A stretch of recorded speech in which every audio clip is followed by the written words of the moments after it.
What we're about to read this morning is from the Gospel of Mark. Most scholars, the large portion of most scholars, almost all scholars, not quite all, but almost all scholars believe that Mark was the first Gospel written. What takes place today in our scripture passages, the Gospel lesson is right after Jesus called his apostles. He's getting right into ministry. He's already done something. But now all the apostles are approved. They're together with Christ.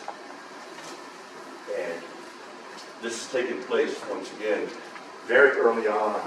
It's important to remember that. There are huge crowds. I mean, huge crowds.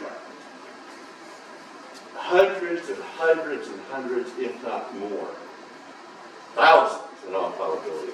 All from around, Jerusalem, Judea, Galilee area, where Jesus grew up in Nazareth, which is right there near Galilee. Born in Bethlehem in the south, but grew up in Nazareth in the north. There's Galilee up there. So early on, he's already incredibly popular. So popular, in fact, that these huge crowds, when they would gather with him, they wouldn't gather like you would in a stadium.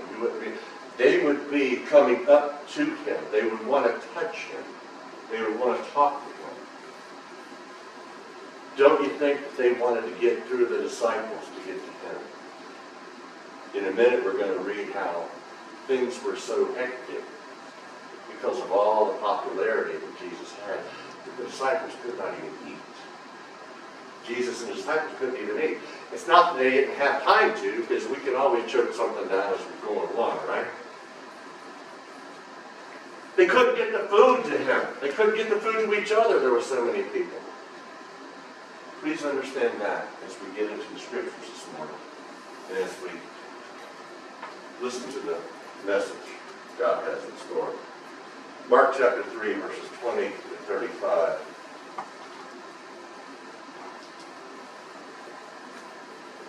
And he, meaning Jesus, came home, and the crowd gathered again, to such an extent that they could not even eat a meal. When his own people heard of this, they went out to take custody of him, for they were saying, he has lost his senses. The scribes who came down from Jerusalem were saying, he is possessed by Beelzebul, and he casts out demons by the ruler of the demons. And he called them to himself and began to speak to them in parables.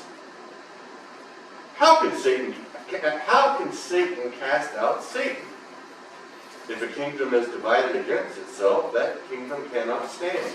If a house is divided against itself, that house will not be able to stand. If Satan has risen up against himself and is divided, he cannot stand, but is finished. But no one can enter the strong man's house and plunder his property unless he first binds the strong man, and then he will plunder his house.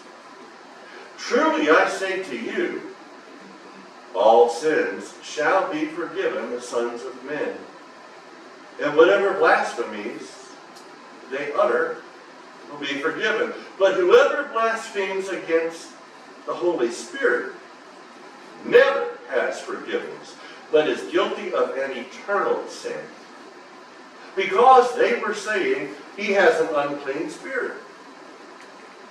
Then his mother and his brothers arrived, and standing outside, they sent word to him and called him. A crowd was sitting around him, and they said to him, behold, your mother and your brothers are outside looking for you. And answering them, he said, who are my mother and my brothers?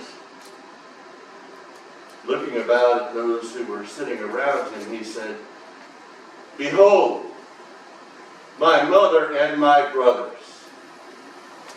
For whoever does the will of God, he or she is my brother and sister and mother." This is the word of the Lord.